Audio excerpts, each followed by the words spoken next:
Hi, நான் மேகலா. நாக Chaturthi 2024 August மாதம் 8ஆம் தேதி நாக சதுர்த்தி. நாக தோஷம் இருக்கிறவங்க, காலசர்ப்ப தோஷம் இருக்கிறவங்க, தசாபுத்தி ராகு இருக்கிறவங்க, ராகு கேது தசா நடக்கிறவங்க, திருமணத்தடை, குழந்தை பேரு தடை இருக்கிறவங்க, கணவன் மனைவிக்குள்ள பிரச்சனை இருக்கிறவங்க எல்லாமே இந்த நாக சதுர்த்தி அன்னைக்கு வழிபாடு செய்யலாம். வழிபாடு செய்யும் நேரம் காலையில் 10:45 இருந்து 11:45 வரைக்கும், மாலை 6:30லேருந்து 7:30க்குள்ளே பூஜை பண்ணலாம்.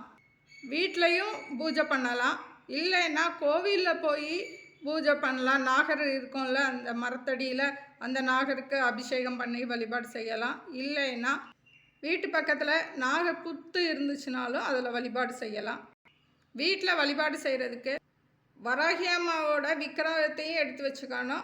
2 நாகர் இருக்கிற மாதிரி உள்ள நாகர் வாங்கிக்கணும். அது செம்புலையும் இருக்கலாம், இல்லைன்னா வெள்ளி நாகராகவும் இருக்கலாம்.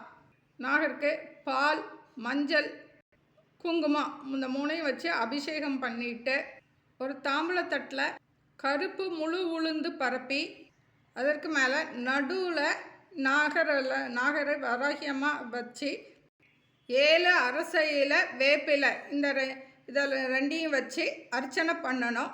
தீபம் மாவிளக்கு தீபம் ஏற்றணும். அதை அர்ச்சனை பண்ணியிருப்போம்ல, அந்த இதிலையே அந்த நாகரை சுற்றியே 4 மாவிளக்கு தீபம் போடணும். வராகியம்மா விக்கிரகமும் நாகரும் நடுவில் இருக்கும். அதை சுற்றி 4 திசையிலையும் 4 விளக்கு வச்சு தீபம் ஏற்றணும். நல்லெண்ணெய் தீபமாகவும் ஏற்றலாம், இல்லைன்னா நெய் தீபமாகவும் ஏற்றலாம். நெய்வேத்தியமாக முழு தேங்காய் வைக்கணும்.